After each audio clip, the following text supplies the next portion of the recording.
खबरनामे में खुशामदीद। सबसे पहले आपको बताया कि कौमी सलामती कमेटी का अहम इजलास आज 4 बजे तलब कर लिया गया। वज़ीर आज़म हाउस में होने वाले इस इजलास में ऑडियो लीक समेत अहम उमूर पर गौर किया जाएगा। वज़ीर आज़म शहबाज शरीफ की ज़ेर सदारत इजलास में army chief general Qamar Javed Bajwa समेत आला अस्करी और सिविल क़यादत शरीक होगी। वज़ीर आज़म हाउस ऑडियो लीक्स और सलामती से मुतालिक उमूर पर मुशावरत की जाएगी, जबकि मुल्क में सैलाबज़दा इलाकों में बहाली के हवाले से मामलात भी ज़ेर गौर आएंगे। अहम इजलास आज होने जा रहा है। कौमी सलामती कमेटी का अहम इजलास है जो कि आज शाम 4 बजे बुलाया गया है। वज़ीर आज़म हाउस में होने वाले इस इजलास में ऑडियो लीक समेत अहम उमूर पर गौर किया जाएगा। आपको ये भी बता दें कि वज़ीर आज़म शहबाज शरीफ की जानिब से ऑडियो लीक्स के हवाले से ऐलान किया गया है कि इसकी तहकीकात होंगी और खुलकर तहकीकात होंगी। जो भी नाम होंगे उनको सामने लाए जाएंगे। वज़ीर आज़म शहबाज शरीफ की ज़ेर सदारत इजलास में army chief general Qamar Javed Bajwa समेत आला अस्करी और सिविल क़यादत भी शरीक होगी। वज़ीर आज़म शहबाज शरीफ ने ऑडियो लीक्स की आला सतह की तहकीकात का ऐलान कर दिया। वज़ीर आज़म ने कहा, ये बहुत बड़ी कोताही है, ऐसा होगा तो वज़ीर आज़म हाउस मिलने कौन आएगा। उनका ये भी कहना था कि मरियम नवाज ने अपने दामाद के लिए कोई सिफारिश की और ना ही कोई इनायत मांगी।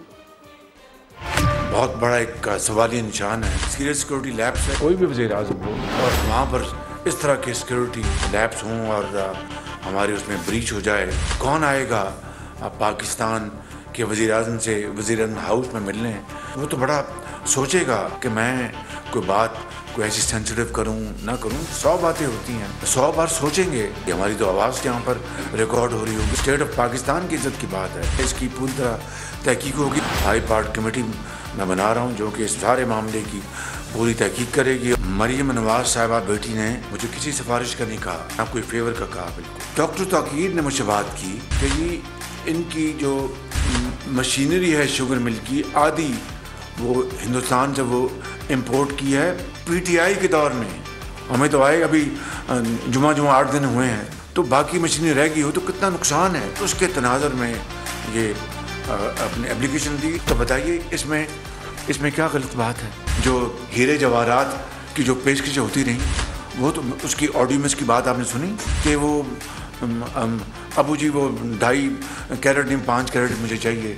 ज़मीनें दी गई मुराद के तौर पर। 190 मिलियन पाउंड का बरतानिया का एनसीए ने जो पाकिस्तान को भिजवाया वो उनको तोहफे में दे दिया। मैंने तो 19 रुपए नहीं दिए। मैंने आपने टेप में हीरे जवाहरात की बात सुनी, उसकी तो बात आप करते नहीं हैं। ये आप लेके बैठ गए जहाँ पर ना कोई फेवर है, ना कोई फेवरेटिज्म है, ना कोई सिफारिश है, ना कोई काम किया गया, बल्कि माजरत कर ली गई।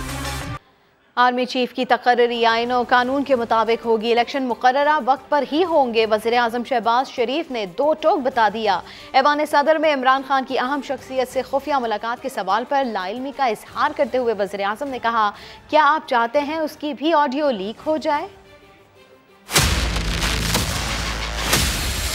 साइफर की गिरदान चोर मचाए शोर के मिज़दाक है। वज़ीर आज़म शहबाज शरीफ ने 2 टोक बता दिया कि साइफर में कोई ऐसी चीज ही नहीं जिसकी इंक्वायरी कराई जाए। अगर हुकूमत इम्पोर्टेड होती तो रूसी सदर यूं पुरतपाक इस्तकबाल न करते। रही बात ऐवान सदर में इमरान खान की अहम शख्सियत से खुफिया मुलाकात की, तो उसका किसी को इल्म नहीं।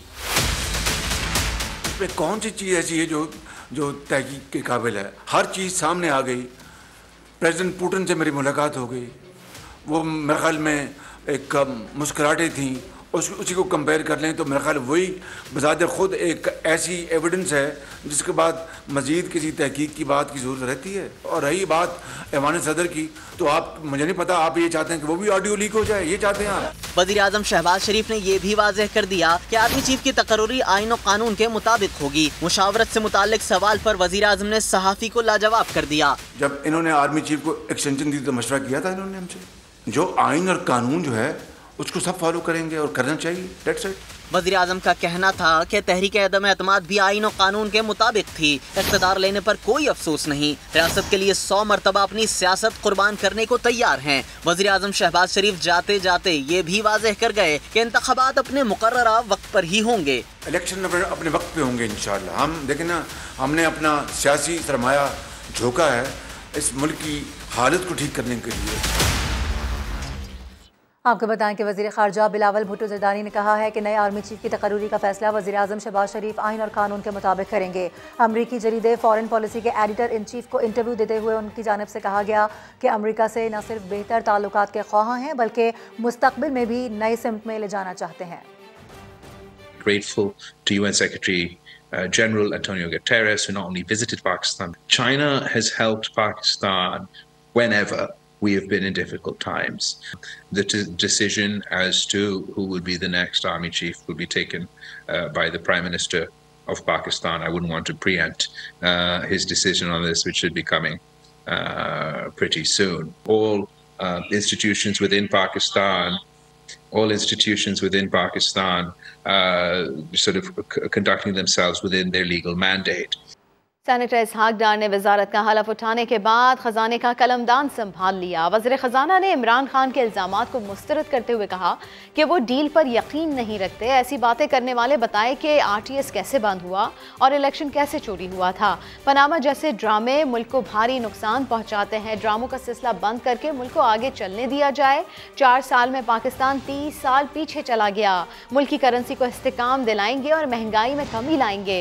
वज़ीर ख़जाना ने डॉलर को लगाम पहली जबकि महंगाई को दूसरी तरजीह करार दिया।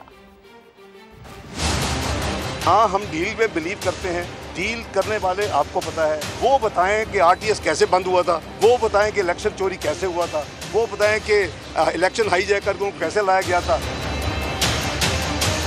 तो जो कह रहे हैं डील है, उनको क्या आपने पासपोर्ट दिया था? 5 साल ज़ाया हो चुके हैं और पाकिस्तान तकरीबन 30 साल पीछे जा चुका है। पनामा के दूसरे किस्म के जो ड्रामे होते हैं मुल्क को बहुत हैवी कॉस्ट कर दें। खुदा के लिए बस कर दें, पाकिस्तान को आगे जाने दें। पाकिस्तान इस वक्त बदतरीन मुआशी सूरत हाल से दो चार है और जिसकी मेन वजह जो है 4.25 साल की मिसमैनेजमेंट। जाते जाते उन माहिदों को एक तरफ किया अपनी पॉलिटिकल माइलेज लेने के लिए। खुदा का खौफ करें। ये नहीं है कि मैं हुकूमत में हूँ तो ठीक है, मैं हुकूमत में नहीं हूँ तो इसमें एटम बम गिरा दीजिए। हमारी करेंसी वो बिल्कुल उसका ये राइट नहीं है, ये मुकाम नहीं है जहाँ ये पहुँच चुकी है। चंद जो स्पेकुलेटर्स हैं या इससे जो खेल खेलते हैं उनको बंद हो जाना चाहिए। इन्फ्लेशन को नीचे लाएंगे, इंटरेस्ट रेट्स को नीचे लाएंगे। ज़बानी दावे होते हैं, मैं वो नहीं करने वाला। 4.25 साल का गन जो है वो 6 महीने में नहीं क्लियर हो सकता। उसने मिफ्ता साहब ने अपनी पूरी कोशिश की, जो कुछ वो कर सके हैं उसका ये है कि पाकिस्तान डिफॉल्ट से, अल्लाह के फजल से दूर हो गया है। वज़ीर आज़म शहबाज शरीफ का कहना है कि इसहाक डार तजुर्बेकार आदमी है, हालात बेहतर बनाने में अहम किरदार अदा करेंगे। हमारी कोशिश है कि एक ढेले का बोझ भी आवाम पर ना पड़े। कौम झोलियाँ उठाकर दुआएं करें कि डॉलर 100 रुपये तक आ जाए, वारे न्यारे हो जाएंगे। तशरीफ लाए हैं डॉक्टर साहब, इंशाल्लाह वो उनको बड़ा तजुर्बा है, बड़े तजुर्बाकार आदमी हैं, फाइनेंस को बहुत अच्छी तरह समझते हैं। अर्क रेजी से काम करेंगे और इंशाल्लाह हालात को और बेहतर बनाने में पूरा वो इंशाल्लाह उनको रोल होगा। मिफ्ता इस्माइल साहब ने आई मस्ट से उन्होंने बड़ी मेहनत की है, पाकिस्तान को डिफ़ॉल्ट से बचाया है। बिल्कुल मैं उनका, हम सब उनके शुक्रगुजार हैं। बड़ी मेहनत से काम किया उन्होंने। रद्दबदल होता रहता है और उन्होंने ख़ुद कहा कि मैं इस्तीफ़ा देना चाहता हूँ। ऑयल की कीमतें गिरी हैं, कोई शक नहीं, आप ठीक कह रहे हैं। उसका अल्लाह करेगा कि उसका अगले 15 दिनों बाद उसका असर सामने आएगा। बैक एंड पे इसके ऊपर हम दिन रात हमारी टीम्स कितनी अर्करेजी करती हैं कि एक धेला भी फालतू जो आवाम पर बोझ ना पड़े। अब अल्लाह करे कि पिछले 2 दिनों में परसों से डॉलर नीचे जा रहा है। खुदा से पूरी कौम से मेरी दरख्वास्त है कि वो झोलियाँ उठा के दुआ करे कि डॉलर जो है वापस 100 रुपये पे आ जाए तो वारे न्यारे हो जाएंगे। इसहाक डार की वापसी के बाद शुरू होने वाली डॉलर की पसपाई रुक ना पाई। मुसलसल चौथे रोज भी रुपए की चढ़ाई जारी है। अमरीकी करेंसी के कदर में आज मजीद 2 रुपये 91 पैसे की कमी। इंटरबैंक में अमरीकी डॉलर 231 रुपए पर आ गया है। इसी के ऊपर बात कर लेते हैं सैयद रिजवान आलम से। रिजवान, तफसीलात दीजिए। अजी देखिए, जो वजारत ख़जाना में जो इसहाक डार रिजीम चेंज है, इसका फौरी और मस्बत असर तो हम भी देख रहे हैं और पूरा पाकिस्तान देख रहा है। इसहाक डार का ट्रैक रिकॉर्ड जो है वो मुल्कों से डील करने के हवाले से हो या चाहे मालियाती इदारों के या डॉलर को कंट्रोल करने के हवाले से, वो खासा बेहतर है। और यही वजह है कि हम देख रहे हैं कि जब से ये बात आई सामने कि वो आएंगे वापस और वजीर ख़जाना बनेंगे, उस दिन से जो है वो डॉलर की वापसी का अमल जो है शुरू हो गया था। ना सिर्फ डॉलर जो है नीचे आना शुरू हो गया था, बल्कि स्टॉक मार्केट में भी मस्बत रुझान देखा जा रहा है। स्टॉक मार्केट मुसलसल 3 रोज से जो है वो मस्बत रुझान में उसकी ट्रेडिंग हो रही है। वहाँ इसके साथ साथ करेंसी मार्केट में डॉलर मुसलसल चौथे रोज गिर रहा है। आज इंटरबैंक मार्केट में डॉलर जो है वो 2 रुपये 91 पैसे नीचे आ गया है और इसकी कदर जो है वो 231 रुपये पर आ गई है, जबकि 4 रोज में इंटरबैंक में डॉलर जो है वो पूरे 8 रुपये 71 पैसे नीचे आ चुका है, जिसकी वजह से पाकिस्तान के ऊपर जो बैरूनी कर्जों का बोझ है, जिसमें 3000 अरब रुपए का इजाफा हो गया था जब ये 15 रुपये बढ़ा था डॉलर, तो अब वो जो है उसमें 1000 अरब रुपए की कमी आ गई है। इसके साथ साथ ओपन करेंसी मार्केट में भी अगर मैं आपको बताऊं कि सूरत हाल खासी अच्छी है और वहाँ भी जो है डॉलर खरीदने वाले नहीं है, मुसलसल बेचने वालों के जो है लाइन लगी हुई है, लोग धड़ाधड़ डॉलर बेचना चाहते हैं, इसीलिए डॉलर वहाँ पे जो है वो 3 रुपये नीचे आया है और 230 रुपये पे ट्रेड कर रहा है। 16 रुपये उसकी 4 दिन में 16 रुपये उसकी कदर में कमी आ चुकी है ओपन करेंसी मार्केट में। तो ये सूरत हाल है और स्टॉक मार्केट में भी 3 रोज से मुसलसल तेजी का रुझान है। 1500 पॉइंट का स्टॉक मार्केट में अब तक इजाफा हो चुका है। जी बहुत शुक्रिया सैयद रिजवान आलम आपका। और सट्टेबाज बाज आ जाएं, उनकी हरकतों से मुल्की कर्जों में इजाफा होता है। वफाकी वजीर खजाना इसहाक डार ने वार्निंग दे दी, कहते हैं किसी को करेंसी से खेलने की इजाजत नहीं मिलेगी। किसी को पाकिस्तान की करेंसी से खेलने की इजाजत नहीं होगी। किसी स्पेकुलेटर को, किसी हुंडी वाले को, किसी उनको ये नहीं समझ आती कि जब 1 रुपया बढ़ाते हैं तो पाकिस्तान के ऊपर 110 अरब का कर्जा बढ़ जाता है। तो इंशाअल्लाह हर चीज को टैकल करेंगे। माजी में किया के लिए कोई पैगाम दे ताकि उनको तसल्ली हो जाए। इंशाअल्लाह देखिए कौम को तो अल्लाह ताला ने ऑलरेडी अल्हम्दुलिल्लाह पहले 2 दिन में पैगाम दे दिया है। आपका रुपया बेहतर होना शुरू हो गया है, उससे उसकी कदर बेहतर हुई है। इस एक कदर की वजह से आपके 1200-1300 अरब रुपए कर्जों में कमी हो गई है। बहुत बड़ा झूठ है कि जी डॉलर फेंके। ओ भाई डॉलर थे कहाँ जो फेंके? हमने 23 अरब के रिजर्व बनाए। अगर इतनी सच होती तो आपका ख्याल है कि पिछली हुकूमत आवाम को सारा कटा चटा न देती? ये पॉलिटिकल स्टेटमेंट्स हैं। और वज़ीर मुमलिकत ख़जाना डॉक्टर आयशा गौस पाशा ने डॉलर की कदर में कमी को इसहाक डार की वापसी के साथ साथ शहबाज शरीफ के दौरे अमरीका का नतीजा भी करार दे दिया। उम्मीद जाहिर की कि तजर्बाकार माशी टीम सूरत हाल को अच्छे अंदाज में संभालेगी। डॉक्टर आयशा गौस ने समा के नुमाइंदा खुसूसी टिका खानसानी से खुसूसी गुफ्तगू की। आइए देखते हैं। इस वक्त मेरे साथ मौजूद हैं वज़ीर मुल्कत बराए खजाना डॉक्टर आयशा गौस पाशा। इनसे हम बात करते हैं। ये बताइएगा इसहाक डार साहब की बतौर वज़ीर खजाना वापसी, उस पर क्या कमेंट करते हैं आप? बिल्कुल प्राइम मिनिस्टर का डिसीजन है और अल्हम्दुलिल्लाह उनकी टीम है, वो जिसको चाहे रखे। मिफ्ता साहब ने भी कंट्रीब्यूट किया है अपना, स्ट्रक्चरल एडजस्टमेंट्स की तरफ लेके आए। इसहाक डार साहब की भी बहुत अच्छा इनका एक्सपीरियंस है, उससे भी हम बड़ी उम्मीदें हैं हमारी। सैलाब ने आन के मईशत को बहुत बुरी तरह धचका लगाया है। कोई हमारी 30 बिलियन तक की इकॉनमी, 30 बिलियन डॉलर तक का लॉस हुआ है। हमें ये सब रिकवर करना है, लोगों को उनके घरों पहुंचाना है, लोगों का रोजगार जारी करना है। डॉलर नीचे चला गया है, इसको लोग जोड़ रहे हैं कि डार साहब के आने से पता नहीं क्या हो गया है। क्या समझते हैं आप? स्टेबिलिटी आई है? डॉलर 2-3 चीजें होती हैं, मार्केट परसेप्शन पे डिपेंड करता है। डार साहब के आने की बात भी होगी और है, और उसके साथ साथ प्राइम मिनिस्टर का बहुत अच्छा एक ट्रिप हुआ है यूनाइटेड स्टेट्स का, जिसमें सारे मल्टीलैटरल बायलैटरल एजेंसीज और सारे मेजर हमारे जो दोस्त ममालिक है सबने साथ दिया है। सबने पाकिस्तान में जो सैलाब की तबाहियों में हमारे साथ खड़े होने को कहा है। वर्ल्ड बैंक के वाइस प्रेसिडेंट आए हैं, उन्होंने आन के हमें एश्योरेंसेस दिए हैं। तो ये सारी चीज़ें जो है ना, ये पॉजिटिव डेवलपमेंट। पाकिस्तानी खुश होंगे तो हम भी खुश हैं। डॉक्टर आयशा ने तो अपनी राय भी दे दी और वेलकम किया है इसहाक डार को। आगे बढ़ते हुए आपको बताएं कि रूडा मुतासरीन कमेटी के मरकजी रहनुमा और रुकन पंजाब असम्बली पीर अशरफ रसूल ने दावा किया है कि रावी अर्बन प्रोजेक्ट में इसराइल की सरमायाकारी करवाई गई। इस मंसूबे की मास्टरमाइंड बुशरा बीबी और उनकी जमात के इन्वेस्टर गौहर एजाज हैं। चंद लोगों के गुर्दों के इलाज का दिखावा करके गौहर एजाज 8 लाख घरानों के गुर्दे निकाल कर फरोख्त कर रहे हैं। मियां असलम इकबाल को रूडा पर कार्रवाइयों के लिए लाया गया, वो ज़ाती अनाद में इस्तेमाल हो रहे हैं। मुतासरीन की आवाज़ उठाने पर समा को खराज तहसीन पेश करते हैं। ये गुफ्तगू उन्होंने समा के नुमाइंदा खुसूसी आसिम नसीर को इंटरव्यू देते हुए कही। वैसे पाकिस्तान का ये दुनिया के एशिया का कम से कम सबसे बड़ा स्कैंडल आई है करप्शन के एतबार। सूबे के जो ब्रेन चाइल्ड है, जिसका ब्रेन से ये पैदा हुआ है, वो बुशरा बीबी और अनील मुसरत है। वो सिर्फ करप्शन है और इतनी करप्शन है कि शायद मेरी गिनती नहीं पूरी होती, मेरा कंप्यूटर कैलकुलेटर काम नहीं करता। सूबाई हुकूमत इनकी आई है तो पहली तकरीर इमरान खान की यही थी, रूडा इफ्तिताह करने। रूडा सुप्रीम कोर्ट ने मना किया, हाई कोर्ट ने मना किया, इफ्तिताह करने चला गया, लेकिन लोगों ने रिस्क किया, इसलिए ये उस वक्त नहीं कर सके। जब आपने किसी चीज़ के लिए अरबों रुपए ना खरीद पकड़ लिए हो ना, ले लिए हों टोकन बयाने के तौर पर, दूसरी कंपनियों से मिलकर सारी बैरूनी कंपनियाँ जिनको ये दे रहे हैं। पाकिस्तान में जो है जो कंपनियाँ हैं 51% जो प्राइवेट हैं, इनके पीछे मालिकान वही हैं। एक तो वो हमारा स्मार्ट सिटी वाला मालिक है वो है, और इसमें सबसे बड़ा जो है ना वो गौहर एजाज साहब, तो वो हमारे जनाब वहाँ पे 8 लाख मकान गिरवाने में सबसे बड़ा इन्वेस्टर, वो भी मेन इन्वेस्टर है। 8 लाख मकान वहाँ पे गिरने हैं और मेरे ख्याल से 8 लाख फैमिली के गुर्दे वो बेच रहा है चंद लोगों के गुर्दों का इलाज करने के लिए। गौहर एजाज साहब बड़ा पॉजिटिव काम जो कर रहे होते हैं, ये दिखावा छोड़ दें। स्मार्ट सिटी वाले भी दिखावा देख रहे हैं। और ये केस भी रूडा का जो है ना, ये 3 जज ने, ये फुल बेंच सुनने वाला केस है, क्योंकि इसमें कानूनी सारी खिलाफ वर्जी हुई है। मतलब आपकी बातों से मुझे लग रहा है कि जिस तरह आप इशारा ये कह रहे हैं कि यूएई को दिखाकर इसराइल को शायद पाकिस्तान के अंदर लेके आया जा रहा है। इसका मेन जो बेनिफिशियल है वो इसराइल है। मैं इशारा नहीं कर रहा हूँ, तो नाम ले रहा हूँ। अब मुझे आप कहेंगे सबूत दें, अब सबूत देने के लिए मेरे पासपोर्ट में मुझे ज़्यादा देना, NOC दे। समा आवाज़ उठा रहे हैं तो समा के खिलाफ जो है कार्रवाइयाँ शुरू हो गई। तो मैंने कहा ना आपको, मैंने कहा कि विक्टिमाइजेशन नहीं सिर्फ होती, विक्टिमाइजेशन क्या होती है कि अभी मैं यहाँ बैठा हूँ इंटरव्यू दे रहा हूँ, इसमें कोई हो सकता है कोई गुजरात में पर्चा करा दे मेरी की बात उसमें करा दे। जेनोसाइड उसको कहते हैं कि जब आपकी नस्लों को तबाह करना चाहते हैं। रूडा जो है ये जेनोसाइड हो रहा है, उस हमारी नस्लों को तबाह कर रहा है, हमारी फसलों को तबाह कर रहा है।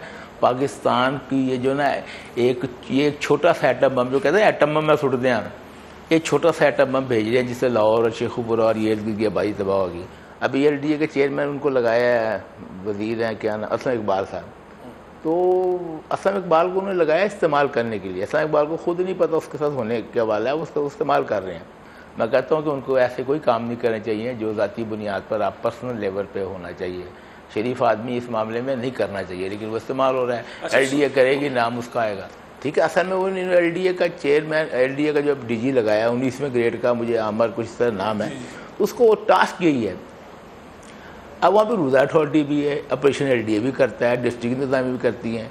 और जिस वक्त इनके पास सिर्फ 3, जब सुप्रीम कोर्ट ने कहा था इतनी ज़मीन से ज़्यादा नहीं होनी चाहिए आपने ख़रीदनी, इन्होंने जाली इंतकाल चढ़वा के 8000 एकड़ जो उनको शो करना था पहले फेज़ में, वो उस वक्त दिया गया।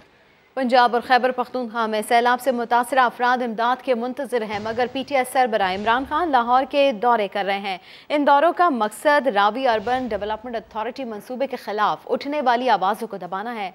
तफसीलात क़ज़ाफ़ी भट्ट की इस रिपोर्ट में।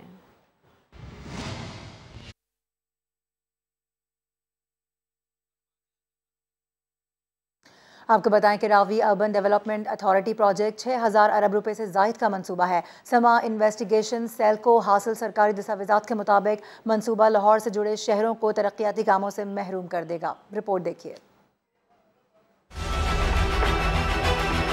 एक शहर को बसाने का मंसूबा छोटे शहरों की तरक्की रोक देगा। Ravi urban development authority project 6000 अरब रुपए से जायद के कारोबार का मंसूबा। खेत और खलियान उजड़ेंगे, चंद मखसूस कारोबारी ग्रुपों को फायदा तो होगा, मगर बदले में 6 लाख अफराद अपने घरों और रोजगार से महरूम हो जाएंगे। समा इन्वेस्टिगेशन सेल को हासिल सरकारी दस्तावेजात के मुताबिक ये मंसूबा लाहौर से जुड़े शहरों को तरक्याती कामों से महरूम कर देगा। आला हुक्काम की वजीर आला को ब्रीफिंग में अहम इंकशाफात भी सामने आ गए। वजीर आला को बताया गया कि 69 गाँव मंसूबे से मुतासिर और लाखों अफराद के बेघर होने से सूबे में सियासी भौचाल आ जाएगा। 20,000 खानदानों से 45,000 एकड़ जमीन औने पौने हत्याई तो जा रही है, लेकिन लाखों बेघरों की दोबारा आबादकारी के लिए 179 अरब रुपए दरकार होंगे। इस हवाले से बजट में रकम भी मुख्तस नहीं की गई। पंजाब हुकूमत रावी अर्बन प्रोजेक्ट को मफाद आमा का मंसूबा तो करार दे रही है, मगर इससे माहौलियात को भी खतरात लाहक हो सकते हैं।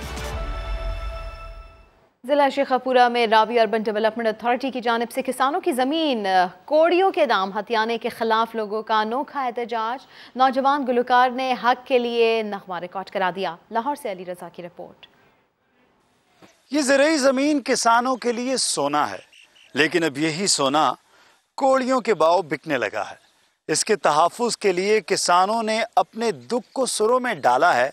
आइए आपको सारा माजरा दिखाते हैं। किसान बर्बाद हो गया।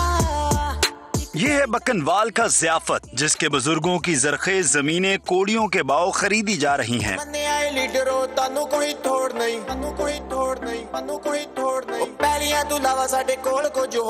हमारी जो जमीन है, जरखेज जमीन है, इसका 2,30,000 एकड़ के हिसाब से 1,400 रुपए मरले के हिसाब से ये हमसे जमीन छीन रहे हैं। ले नहीं रहे, ये हमसे ज़मीन छीन रहे हैं। अब हम कुछ कर नहीं सकते थे, काफ़ी आवाज़ें उठाई गए, हमने इकट्ठ वगैरह किए, पंचायत वगैरह इकट्ठी की, लेकिन कुछ नहीं इसका बन रहा था। ज़ियाफत और इसके गांव वाले रूडा की नाइंसाफियों से परेशान, लेकिन कोई सुनवाई ना हुई तो ज़ियाफत ने हक की आवाज़ उठाई नए अंदाज में। इंटरनेट की पावर है तो इसी वजह से हमने गाना लिखा और गाया। हमें यकीन था कि हमें मतलब यही एक जरिया है जिससे हम अपनी आवाज लोगों तक पहुंचा सकते हैं। वैसे तो हमारी आवाज कोई सुन नहीं रहा था। ज़ियाफत का कहना है कि अगर जमीनें जबरदस्ती लेना है तो कम से कम मुआवजा तो पूरा दें। कैमरामैन उमर अजीम के साथ मोहम्मद अली रजा, समा, लाहौर। पंजाब और खैबर पख्तूनख्वा में सैलाब से मुतासरा अफराद इमदाद के मुंतज़िर हैं, मगर PTI सरबराह इमरान खान लाहौर के दौरे कर रहे हैं। उन दौरों का मकसद रावी अर्बन डेवलपमेंट अथॉरिटी मंसूबे के खिलाफ उठने वाली आवाज़ों को दबाना है। तफसीलात बताएंगे कज़ाफी भट्ट अपनी रिपोर्ट में। PTI चेयरमैन इमरान खान के लाहौर के मुसलसल दौरे, सीनियर वजीर मियां असलम इकबाल से मुलाकातों में इमरान खान की तरजीहात, अर्बन रावी मंसूबा और सियासी मुखालिफिन के खिलाफ उठाए जाने वाले इक़दामात रहे। सीनियर वजीर को पंजाब में पार्टी और रूडा प्रोजेक्ट के खिलाफ उठने वाली हर आवाज को कुचलने का टास्क भी दिया गया। सीनियर वजीर ने इमरान खान को रोडा मंसूबे के लिए जमीनों के हसूल में मुश्किलात से भी आगाह किया। जराये के मुताबिक PTI चेयरमैन इमरान खान ने सीनियर वजीर को अर्बन रावी प्रोजेक्ट के लिए जमीनें हर कीमत पर हासिल करने और जमीनों के मालिकान और किसानों की जानिब से किए जाने वाले एहतजाजी मुजाहिरों को सख्ती से कुचलने और मुकदमा दर्ज करवाने की हिदायत की।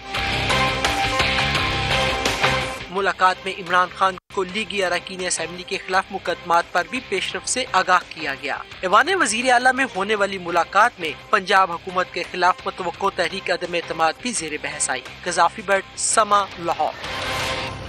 अहम खबर आपको देंगे। रूडा के रावी किनारे जमीनों पर जबरदस्ती कब्जे, रूडा और मार्केट रेट्स में जमीन आसमान का फर्क है। समा ने दस्तावेजात हासिल की हैं जिसमें तमाम तरह हक़ाइक़ सामने आ गए हैं। बिल्कुल, रूडा के रावी किनारे जमीनों पर जबरदस्ती कब्जे और ऐसे में समा दस्तावेजात के साथ हक़ाइक़ सामने ले आया है। बात कर लेते हैं अब्बास नकवी से। अब्बास नकवी, तफसीलात दीजिए इस बारे में। जी बिल्कुल, समा जो दस्तावेजात सामने लेकर आया है उसके मुताबिक जो है रूडा के रावी किनारे जमीनों पर जो जबरदस्ती जो कब्जे किए जा रहे हैं उसमें रूडा और मार्केट में रेट में जो है जमीन आसमान का फर्क है। महमूद बूटी, सगिया, कोट ख्वाजा सईद और लखो डेर की जो जमीनें हैं वो कौड़ियों की औज खरीदे जाने की रोडा की जाने से कोशिश की जा रही है और इसका रेट जो है सिर्फ 3 लाख रुपए एकड़ जो है इनकी जाने से मुकर्रर किया गया है। जबकि जो तहसील शालीमार है उसमें फी एकड़ जो मार्केट रेट है वो 2 करोड़ रुपए बनता है। महमूद बूटी में इसी तरह रेट जो है वो 73 लाख रुपए फी एकड़ बनता है। कोट ख्वाजा सईद और बागबानपुरा में जो फी एकड़ जमीन है वो 68 लाख रुपए एकड़ है और उसके साथ साथ लखो डेर में जो रेट है जमीन का वो 68 लाख से 73 लाख के दरमियान है। इसी तरह अगर सगिया की हम बात करें तो सगिया में भी मार्केट रेट जो है वो 43 लाख रुपए है। लेकिन रूडा की कोशिश है कि कौड़ियों के दामों जो है इन जमीन को खरीदा जाए और उसके बाद फिर इनको शदीद महंगे दामों जो है बेचा जाए और हमारे से उसकी जाने से कोशिश भी ये जारी है। लेकिन ये जमीन जो है ये दूसरे लिहाज से भी बहुत ज्यादा कीमती है क्योंकि ये एग्रीकल्चर लैंड है और इसके ऊपर जो है काश्तकार जो है वो काश्तकारी करते हैं और बहुत कीमती जमीन इसको करार दिया जाता है। जी बहुत शुक्रिया अब्बास नकवी, अपडेट किया आपने।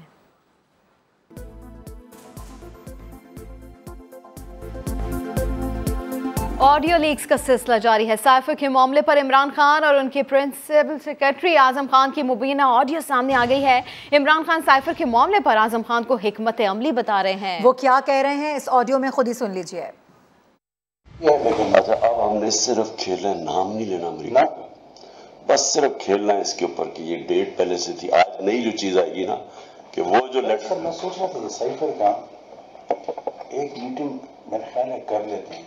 देखें कि अगर आपको याद हो ना तो उसमें आखिर में उस एम्बेसडर ने लिखा हुआ था कि डिमांड है तो डिमांड नहीं भी देना लेकिन एक इंटरनल मीटिंग कर मुझे मैंने रात को बड़ा सोचा इस पर क्योंकि मुझे आपने कहा कि शायद उन्होंने उठाया ना, फिर मैंने सोचा कि ना how to cover all this. एक मीटिंग करते शाहमूद कुरैशी और फॉरेन सेक्रेटरी को। शाहमूद कुरैशी कहेंगे कि वो लेटर पढ़कर सुनाए, तो जो भी सुनाएंगे ना मेरे पास कॉपी है, उनको नहीं बताते, वो मैं मिनट्स में कर लूँगा कि फॉरेन मिनिस्टर ने यही चीज़ें सुनाई, फॉरेन सेक्रेटरी ने यही चीज़ सुना दी, इसमें ये था। फिर इसका एनालिसिस करो, फिर एनालिसिस अपनी मर्जी के मिनट्स में कर देंगे ताकि ऑफिस के रिकॉर्ड में मिनट करो। एनालिसिस ये होगा कि ये इनडायरेक्ट थ्रेट है अगेंस्ट डिप्लोमेटिक, वो है डिप्लोमेटिक लैंग्वेज में इसको थ्रेट कहते हैं, इन्होंने ये किया, स्टेप की चीज़ें वो देखें। मिनट्स तो फिर मेरे हाथ में है ना, वो तो जिस तरह वो करेंगे तो we will draft the minutes. तो किस किस को बुलाएं इसमें? शाह महमूद, आप में और सोहेल, ठीक है, खाली करते ताकि वो चीज़ रिकॉर्ड में आ जाए। अभी देखें आप खुद दिखाएंगे, वो कहेंगे ये कौन सा फोटो स्टेट है, तो वो पढ़ कर सुनाएंगे तो एग्जैक्ट नोट करने के लिए मैं पर स्वयं उसी में कॉपी कर लूंगा आराम से, तो वो ऑन रिकॉर्ड आ जाएगी ये चीज़ हुई है। और फॉरन सब जो सुनाए ताकि वो ना हो नहीं पॉलिटिकल वो चल रहा है, ताकि ब्यूरोक्रेटिक लेवल पर एक चीज़ आए। You understand what I am saying? नहीं तो वो उसने तो लिखा है एम्बेसडर ने, हमारे पास तो कॉपी नहीं है ना, ये किस तरह उन्होंने उठा दिया? यहाँ से उठी जिसने उठाई, लेकिन वो तो है तो फॉरन। अच्छा ये तो ये सिर्फ ऑडियो लीक्स का सिलसिला जारी है। साइफर की साजिशी कहानी, एक और कहानी सामने आई है। हमारे साथ हमारे नुमाइंदे मौजूद हैं, उनसे बात कर लेते हैं। उस्मान, ये जो कुछ भी कह रहे हैं खान साहब, हमने सुना कि उनके दरमियान क्या गुफ्तगू हुई है, ज़रा तफसील से आप भी बताइएगा हमारे देखने वालों के लिए। जी बिल्कुल, ये साजिशी कहानी है कि करके खुलती जा रही है। अब साइफर की जो तहकीकात का मामला था, जो कि हालिया दिनों में साबिक वज़ीर इमरान खान ने इंटरव्यू में भी कहा कि इसकी तहकीक होनी चाहिए, लेकिन तहकीकात की क्या होनी है? इमरान खान खुद ही साजिश का हिस्सा है, जिसमें न सिर्फ इमरान खान बल्कि उस वक्त वज़ीर ख़ारजा शाह महमूद कुरैशी, फॉरेन सेक्रेटरी और इनके प्रिंसिपल सेक्रेटरी आजम खान, ये चारों ने मिल के जो है एक खत को बेबुनियाद साजिश का और साइफर का नाम देकर पाकिस्तान के खिलाफ ये कहा जा सकता साजिश है, क्योंकि जिस किस्म के अल्फाज इस ऑडियो लीक्स में सामने आ रहे हैं उसमें तस्करा किया जा रहा है कि एक नाम नहीं लेना एक मुल्क का, और साथ ही साथ इसके ऊपर एक मीटिंग कॉल कर ली जाए दफ्तर खारजा के हुकाम की, और हमने देखा भी उसी के मुताबिक मीटिंग कॉल हुई और उसी तरीके से साइफर जो है वो तैयार करके सामने रखा गया कौम से। तो ये एक साजिशी बयानिया जो है वो बाकायदा तौर पर सामने आ गया, और ये इमरान खान जो बता रहे थे कि बहुत सारी चीजें अभी ऑडियो लीक्स में सामने आनी है, तो ये बड़ी ताजुब की बात है कि बजाय दूसरों की अब इमरान खान और उनके प्रिंसिपल सेक्रेटरी आजम खान की अपनी ऑडियो लीक हो गई, और सारा जो साजिशी बयानिया था उसका भांडा जो है वो चौराहे में फूट गया है। ठीक है उस्मान खान, साथ ही रहिएगा। नून लीगी रहनुमा तलाल चौधरी साहब ने हमें ज्वाइन किया है, बहुत शुक्रिया समा को वक्त देने का। सर, साइफर के मामले पर इमरान खान और आजम खान की मुबैना ऑडियो सामने आ गई है, और ये आगे क्या करना है इस हवाले से हिकमत अमली भी बताई जा रही है, सुना जा सकता है इस ऑडियो में, क्या कहेंगे आप इस पर? देखिए, ये मुआवजा कौम खुद कर ले कि एक ऑडियोज आई हैं उसमें हमारे लीडरों का, नून लीग के लीडरों की गुफ्तगू है, और दूसरे में इमरान खान और उसके इसी तरह वजीरों की पहले भी गुफ्तगू आई है। यानी जो गुफ्तगू भी आप उठाएंगे उस पाकिस्तान के खिलाफ साजिश, यानी ये पूरी जो एक खत था उसको साजिश में बदलने के लिए जो साजिश की गई इमरान खान वो खुद करते रहे। इससे साबित होता है इसी तरह शौकत तरीन की जो ऑडियो थी उससे IMF की डील को सबोताज करने की जो साजिश थी, ये करैक्टर है, ये फर्क है। यानी इक़्तिदार के लिए आप कुछ भी कर लें, इक़्तिदार के लिए झूठ भी बोलें, साजिश भी बनाएं और उसके बाद कॉन्स्पिरेसीज थ्योरियां बनाएं, ये इनका असल किरदार है। और मेरा ख्याल है खान साहब को ये रोज जो ऑडियो लीक की बात करते थे आज ठंड पड़ गई हो। सही। तलाल चौधरी साहब, जिस तरह से हम देख रहे हैं कि एक बेबुनियाद ख़त है, उस पर इतना वावेला किया गया, साइफर का नाम उसे दिया गया, साजिश कहा गया, और अब ये सिलसिला यहाँ तक पहुँच गया, रुकने का नाम नहीं ले रहा है। मुस्तकिल एक नई ऑडियो सामने आती है, उसमें कहा जा रहा है जी कि अमेरिका का नाम नहीं लेना, लेकिन हमने खेलना भरपूर है। इसको कहाँ से रिलेट करेंगे आप, इस पर क्या कॉमेंट करेंगे? देखिए गुजारिश ये है, ये हम पहले कहते थे, इन्होंने ये एक ड्रामा किया है, इनके पास परफॉर्मेंस थी नहीं, इनके पास कारकर्दगी नाम की कोई चीज नहीं थी। हम तो हुकूमत से जब निकले थे हमने तो बिजली बनाई थी, हमने ग्वादर बनाया था, हमने सीपैक बनाया था, हमने मोटरवेज, और नून लीग की तो कारकर्दगी का आप 1 घंटे का प्रोग्राम हो तो हम गिनती करवाना शुरू करें, ऑरेंज से, मेट्रो से, कारपेट सड़कों से, मुफ्त दवाइयों से। इनके पास तो ढीले की चीज नहीं थी बताने को। सो इनके पास ये एक साजिशी एक थ्योरी थी जो इन्होंने खुद बनाकर सिर्फ अब लोगों को वर्गलाने की कोशिश की है, लेकिन हकीकत हकीकत ही होती है, असल असल ही होता है और आखिरकार सच सामने आता है। खान साहब का कम से कम आज मुंह बंद हो जाना चाहिए इस ऑडियो के बाद। सर, आपसे ये भी जानना चाहेंगे, जिस तरह ऑडियो लीक्स का सिलसिला मुसलसल जारी है और ये कहा जा रहा है कि आगे मज़ीद जो है ऑडियो लीक्स भी सामने आ सकती है, तो एहसन इकबाल वो ये कहते हैं कि इमरान खान को कुछ ऑडियो लीक्स की पहले से मालूमात है और ये शुबा है कि इसमें वो ख़ुद मुलव्विस हैं, मामले की तह तक पहुँचेंगे।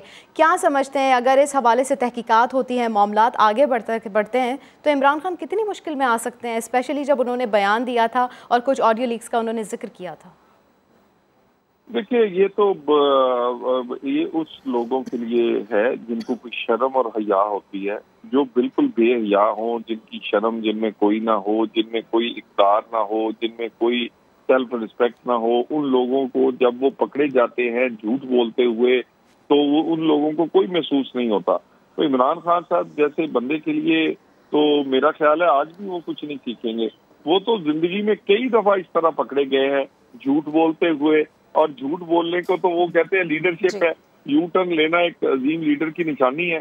तो मेरा ख्याल है खान साहब ये असल चेहरा है जो कि कौम को आज देखने को मिल रहा है। ठीक है, तलाल साहब हमारे साथ ही मौजूद रहिएगा और इस वक्त हमें ज्वाइन कर चुके हैं हमारे senior anchor person Nadeem Malik साहब, उनसे भी ज़रा बात कर लेते हैं। नदीम मलिक साहब, ये सिलसिले मुस्तकिल बढ़ते जा रहे हैं, एक के बाद एक ऑडियो सामने आ रही है, इसको किस तरह से डिफेंड करेंगे आप खान साहब? इतनी क्लियर बात तो है इस ऑडियो के अंदर। देखिए कि ये जब साइफर वाला मामला सामने आया था तो उसी वक्त ये चीज सामने आई थी कि इमरान खान की गुफ्तगू है आजम खान के साथ, जिसमें ये बात वाज़े तौर पर नजर आ रही है कि पॉलिटिकल ऑप्शन, हमें ये पता चला था उस वक्त मुख्तलिफ सियासी हलकों से कि पॉलिटिकल ऑप्शन तो खत्म होती जा रही हैं, बस एक साइफर रह गया, इसी को इस्तेमाल करना है। तो अभी जो पहला जुमला मैंने सुना, ये मालूम नहीं कि इसकी रिकॉर्डिंग हो सकता है और इससे भी हो, पहला जुमला यही है कि बस इसके ऊपर खेलना है। बट ये बड़ा खतरनाक जुमला है कि बस इसके ऊपर खेलना है। अगर गैर मुल्की साजिश हो रही थी पाकिस्तान के खिलाफ, तो उस वक्त के वजीर आजम इमरान खान ने उसके ऊपर खेलना था या उसको रोकने के लिए कोशिश करनी थी? ये वो सवाल था जो 27 मार्च को जब इन्होंने जलसे वाले दिन लहराया, तो सबसे पहला सवाल मेरे ज़हन में आया था कि 7 मार्च का आया हुआ साइफर जो पाकिस्तानी सफीर असद मजीद ने लिखा हुआ है, तो उसको आप 27 मार्च को जलसे में लहरा रहे हैं। उससे पहले इसके ऊपर नेशनल सिक्योरिटी कमेटी को बुला के इजलास तलब करके तहकीकात क्यों नहीं की गई? और इमरान ने इस अरसे में 7 से लेकर 27 तक इसके ऊपर कोई एक्शन नहीं किया था। 27 वाले रोज जब ये जलसा कर रहे थे, तो जलसे के अंदर इन्होंने जेब से यूं खत निकाला कि वो गैर मुल्की धमकी आई है, साजिश आई है। अब इसके ऊपर बहुत सारे सवालात हैं। क्या डोनाल्ड लू ने असद मजीद के जरिए वजीर आजम को खत लिख के भिजवाना था कि इमरान खान अपनी हुकूमत गिरा दो, साजिश करो, आर्मी चीफ से बोलो आपकी हुकूमत गिरा दे? ये एक ऐसा सवाल है जो मुज़ाकरा खेज है और इमरान खान इसी के ऊपर खेलते रहे 27 मार्च ऑनवर्ड। और बहुत से लोग इसके अंदर मिलान किए गए हैं। उन्होंने फौज के सरबराह को मीर जाफर भी कह दिया, मीर सादक भी कह दिया। उसके साथ ये खबरें भी आई कि आसिफ अली जरदारी से बैक चैनल से कांटेक्ट किया गया कि अगर आप शहबाज शरीफ का साथ छोड़ दें तो हर एक मसले के ऊपर उनसे डील होने के लिए तैयार है। वो डील आगे हुई नहीं क्योंकि पीडीएम एक नतीजे के ऊपर पहुंच चुकी थी कि इनकी हुकूमत को गिराना है। वो इमरान खान के साथ चलने पे उस मौके पे आमादा नहीं हुए। तो जो हकायक हैं, मुझे लगता है कि इस ऑडियो के साथ जहाँ पे शहबाज शरीफ और मरियम वाली ऑडियो से उनको एम्बेरसमेंट का सामना है, इमरान खान के लिए भी कुछ मवाद सामने और शायद आइंदा आने वाले दिनों में ये खुद बहुत एक्सप्लोसिव है।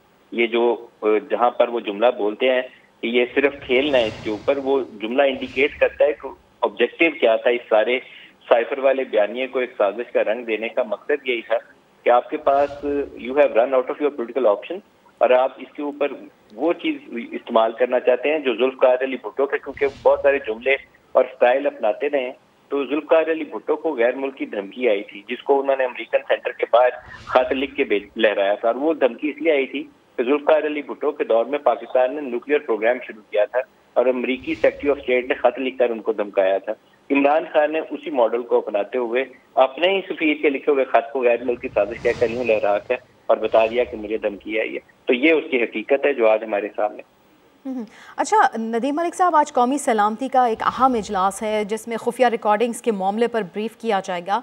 इसके अलावा वज़ीर आज़म ने तहकीकात के लिए आला सतह की कमेटी बनाने का भी ऐलान किया गुज़िश्ता रोज़ और ये कहा कि ये एक बड़ा सिक्योरिटी लैब्स है। क्या समझते हैं, ये सिलसिला शुरू तो हो चुका है, ये रुकेगा अब किस तरह से? देखिए, एक दो चीजें लहदा कर रहे हैं। एक तो ये है कि ये चीजें जितनी सामने आ रही हैं, हमें अपने मुख्तलिफ जो सियासी लीडर्स हैं उनका असल चेहरा सामने आता जा रहा है। मैं इस मामले में तो कहें तो सच्चाई जितनी जानने का मौका मिले उतना अच्छा लगता है सच्चाई, लेकिन जिस जगह पे रिकॉर्डिंग्स हुई हैं वो वज़ीर-ए-आज़म हाउस है, इसलिए मैं उसको तो किसी तरीके से जस्टिफाई नहीं कर सकता। उसके अंदर जो भी मुलव्वस है वो पाकिस्तान के अंदर किसी एजेंसी के कोई नुमाइंदे हैं, पाकिस्तान के अंदर कोई पॉलिटिकल प्लेयर है, कोई गैर मुल्की साजिश है। हर सूरत में वज़ीर-ए-आज़म हाउस की सिक्योरिटी को यकीनी बनाना और फूड प्रूफ बनाना जिनकी जिम्मेदारी है, उनकी अकाउंटेबिलिटी होनी चाहिए और इंश्योर करना चाहिए कि वहाँ ऐसी रिकॉर्डिंग ना हो। क्योंकि आज नेशनल सिक्योरिटी कमेटी का इजलास है, तो पता चले कल को नेशनल सिक्योरिटी कमेटी की रिकॉर्डिंग सामने आ गई है, या ये पता चले कि आर्मी चीफ और वज़ीर-ए-आज़म चीफ एग्जीक्यूटिव है, वो आर्मी चीफ की तैनाती भी करते हैं, वो ऐसे मामला डिस्कस कर रहे हो जहां पाकिस्तान की सलामती के अमूर ज़ेर गौर। तो नदीम मलिक साहब, खुदा न खास्ता, गॉड फॉरबिड, अगर ऐसा हो भी जाता है तो फिर पाकिस्तान का क्या इमेज जाएगा? यही वो सवाल है जिसकी वजह से मैं चाहता हूं कि एक ट्रांसपेरेंट इसके ऊपर तरीकाकार से आगे बढ़ा जाए और साथ कौम को आगाह किया जाए। ये नहीं है कि एनएससी मिली है और उठ के खत्म हो गई है। एनएससी को मीटिंग के बाद एक तरीकाकार जो ट्रांसपेरेंट तरीकाकार है, जहाँ लोगों को इन्फॉर्म करने का मैकेनिज्म एग्जिस्ट करता हो, वो तहकीकात करे, जिम्मेदारों का तयन करे और सजा और जजा का अमल हो, जिससे पूरी पाकिस्तानी कौम को आगाह किया जाए। एक पार्लियामेंट्री कमेटी जो है नेशनल सिक्योरिटी की, वो एग्जिस्ट करती थी, पीएमएलएन के दौर में बनी थी, बल्कि उससे पहले भी रजा रबानी और इसहाक डार दोनों कमेटी को, पार्लियामेंट्री कमेटी और नेशनल सिक्योरिटी, उसको चेयर करते रहे थे। ये जिन दिनों ज़र-ए-आज़म और इस तरह के ऑपरेशन हुए थे, काफी इन दोनों ने काम किया था। रजा रबानी और इसहाक डार अब दोनों मौजूद हैं, अभी भी इसहाक डार भी वापस आ चुके हैं, तो मेरे ख्याल में आज वो फाइनेंस मिनिस्टर के तौर पर उस एनएससी का हिस्सा भी होंगे। तो पार्लियामेंट्री कमेटी और नेशनल सिक्योरिटी को दोबारा फाल करना चाहिए, उसके अंदर बैठ के ब्रीफिंग ली जाए कौमी सलामती के अदारों से, और ये जो आज के एनएससी के फैसले हैं इसके ऊपर भी कैसे अमल दरामद होना है और जो तहकीकात हैं उसके ऊपर मॉनिटरिंग करके और कौम को और पार्लियामान को पूरा आगाह करें।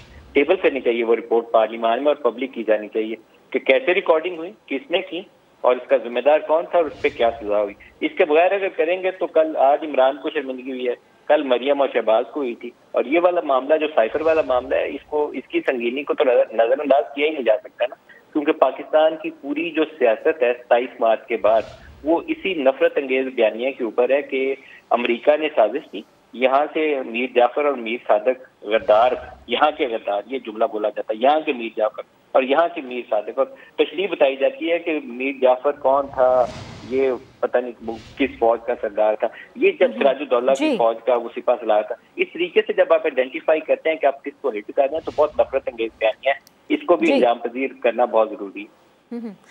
ठीक है नदीम मलिक साहब, साथ ही रहिएगा। नून लीगी रहनुमा अता तारड़ ने भी हमें ज्वाइन किया है। सर, साइफर के हवाले से इमरान खान और आज़म खान की मुबीना ऑडियो सामने आई है और जिस पर आगे की हिकमत अमली बताई जा रही है, और ये कहा गया है इस ऑडियो में, ये सुना जा सकता है कि मिनट्स तो मेरे हाथ में है, वो अपनी मर्जी से ड्राफ्ट कर लेंगे। आज़म खान ये कह रहे हैं, कितनी ये सीरियस ऑडियो है? देखिए, हमारा पहले दिन से मौक़िफ़ था कि कोई बैनुल-अक़वामी साजिश नहीं हुई। इमरान खान साहब नाकाम रहे हैं अपने एमएनएस को कंट्रोल करने में, उनकी लॉयल्टी जो है उसको मेंटेन करने में। तो जब आपके एमएनएस आपके साथ ना हो और आईनी तरीकेकार के तहत आपके खिलाफ एक वोट ऑफ नो कॉन्फिडेंस आ जाए, तो उसको बैनुल-अक़वामी साजिश का जो झूठा बयानिया बनाया गया था, आज वो अपनी मौत मर गया है। और लोगों के साथ दिन रात झूठ बोल के पाकिस्तान के बैनुल-अक़वामी सतह पर ताल्लुकात खराब करने की कोशिश की गई, अपनी सियासत को बचाने के लिए और अपनी सियासत को चमकाने के लिए जो एक झूठ बोला गया था और बार बार कागज लहराए गए थे, आज सारा कुछ खुल के सामने आ गया है कि उनके जो प्रिंसिपल सेक्रेटरी आजम खान साहब हैं, वो उन्हें कह रहे हैं कि मिनट्स हमारे हाथ में हैं, हम अपनी मर्जी के मिनट्स ड्राफ्ट करेंगे, हम इसमें एनालिसिस भी अपनी मर्जी का करेंगे, आप मीटिंग बुला ले, हम इसको तय कर लेते हैं। और ये अफसोसनाक है कि इमरान खान साहब कह रहे हैं हमने सिर्फ खेलना है इसके साथ। यानी क्या जब आप एक अहम ओहदे पर हो, वजारत उज़्मा के ओहदे पर हो, तो क्या आप ऐसा खिलवाड़ करते हैं कि हमने खेलना है? क्या पाकिस्तान की रियासत और पाकिस्तान के बैनुल-अक़वामी सतह पर ताल्लुकात वो ऐसे इमैच्योर हाथों में रहे हैं कि जब खेलने का, इनके साथ खेलने का जो है वो इरादा रखते हैं कि हम इनके साथ खेलेंगे? तो देखिए, ये इन्होंने जो अमरीकी साजिश, बैनुल-अक़वामी साजिश, साइफर, देखिए 100 साइफर दिन के आते हैं, 100 जाते हैं, और उन साइफर के अंदर मुख्तलिफ मालूमात होती हैं, मुख्तलिफ हवाले होते हैं, मुख्तलिफ एनालिसिस होते हैं, मगर ये अब बात बिल्कुल रोजे रोशन की तरह आया है कि इस साइफर को मैनेज किया गया। ना सिर्फ मैनेज किया गया, इसमें एनालिसिस भी अपनी मर्जी का कराया गया। ये साइफर भी डाउटफुल था और साइफर के नतीजे में जो मीटिंग की गई वो भी बिल्कुल सस्पिशियस है। उस मीटिंग के तहत जो मिनट्स जारी किए गए वो टेम्पर्ड मिनट्स थे, झूठे मिनट्स थे। तो देखिए, ये मैं समझता हूँ कि इमरान खान साहब तो बहुत बड़े जुर्म के मुर्तकिब हुए हैं और ये साजिश घड़ना और कागज से साजिश कैसे की जाती है वो खुलकर सामने आ गया है। तो इस मामले की मैं तो समझता हूँ कि मैं वज़ीर-ए-आज़म साहब से भी गुजारिश करूंगा कि इसकी तहकीकात होनी चाहिए कि आपने अपने ओहदे को और मनसब को मिसयूज करते हुए, अपनी अथॉरिटी को मिसयूज करते हुए आपने इतनी बड़ी साजिश की और उस प्राइम मिनिस्टर हाउस में वो साजिश होती है और उसमें मिनट में टेम्परिंग की जाती है। तो देखिए, पहले एक एंटी एस्टेब्लिशमेंट बयानिया अपनाया गया, वो भी झूठ पर मबनी था। उस दिन भी न्यूट्रल के नारे लगवाए गए गवर्नमेंट कॉलेज यूनिवर्सिटी में, वो भी झूठ पे मबनी है। और ये बैनुल अक़वामी साजिश का भी आज पोल खुल के रह गया है। तो इमरान खान साहब के पास अब बात करने को क्या रह गई है? यानी जहां जाते थे दो ही बातें करते थे कि हमारी हुकूमत को बैनुल अक़वामी साजिश के तहत, फॉरेन कंस्पिरेसी के तहत हटाया गया है, या कहते थे कि जी एस्टेब्लिशमेंट का इसमें हाथ है। तो ये इमरान खान साहब जो अपने MNAs को उनकी हिमायत रखने में नाकाम रहे हैं, ये उनका सियासी फेलियर था और उनको आईनी तरीकेकार से हटाया गया। आज सच की फतह का दिन है और इमरान खान साहब की ये जो कॉन्वर्सेशन है अपने प्रिंसिपल सेक्रेटरी के साथ, ये कैसे अपने दफ्तर में भी झूठ बोलता है, कागज में भी झूठ बोलता है, झूठ लिखवाते हैं और उसके बाद जलसों में भी झूठ बोलते हैं और कौम को बेवकूफ बनाते हैं। यही वजह है कि आप देखिए कि इनके जलसों में दिन ब दिन लोगों में कमी वाक़ई हो रही है। लॉन्ग मार्च का ये ऐलान करने से कातर है क्योंकि इनको पता है कि इनकी कॉल पे लोग नहीं निकलेंगे। सही। मगर अफसोसनाक पहलू ये है कि बैनुल अक़वामी सतह पे पाकिस्तान के जो मुख्तलिफ ममालिक के साथ हसास ताल्लुकात हैं, आज भी जब फ्लड आया है तो चाइना से लेके अमेरिका तक हर मुल्क, दोस्त मुल्क पाकिस्तान की इसमें मदद कर रहा है, हाथ बटा रहा है। रिलीफ में जो है वो इमदादी सरगर्मियों में हमारा हाथ बटा रहे हैं। तो एक नाम निहाद वज़ीर-ए-आज़म का झूठ बोलना, कागज में झूठ रिकॉर्ड करना, तो मैं तो ये फवाद चौधरी साहब को कहना चाहता हूँ कि वो वाटर गेट की बात कर रहे थे। वाटर गेट स्कैंडल में रिचर्ड निक्सन पे इल्जाम ये लगा था कि उसने मुखालिफ पार्टी के दफ्तर में ब्रेक इन किया है और वहां से कुछ मालूमात ली हैं और झूठ पे मबनी उसने अपना एक बयानिया बनाया है। तो असल वाटर गेट तो ये है कि जहां पे आप बैनुल अक़वामी सतह पर पाकिस्तान के ताल्लुकात खराब करें, पाकिस्तान की इज्जत खराब करें और कहें कि हमने खेलना है। क्या ये बच्चों का खेल है जो आपके बैनुल अक़वामी ताल्लुकात हैं? ये इंतहाई अफसोसनाक, ये इंतहाई काबिल मुजम्मत फेल है और इमरान खान साहब का जो घिनौना चेहरा है वो कौम के सामने आज खुल के आ गया। और मैं ये समझता हूँ कि अब कोई गुंजाइश नहीं रही कि ये जलसों में जाके तो ललकारें और कहें कि ये कोई बैनुल अक़वामी साजिश थी। ये साजिश बैनुल अक़वामी नहीं थी, ये साजिश वज़ीर-ए-आज़म हाउस की साजिश थी, बंद कमरे की साजिश थी और वो आज बेनकाब हो चुकी है। और जुर्म जो मुजरिम हैं उनको इस जुर्म की करार वाक़ई सजा मिलनी चाहिए। बिल्कुल काबिल मजम्मत ये अमल है और आप उस पर कह रहे हैं कि सजा मिलनी चाहिए। हमारे साथ मौजूद थे आप, बेहद शुक्रिया आपका तातारा साहब।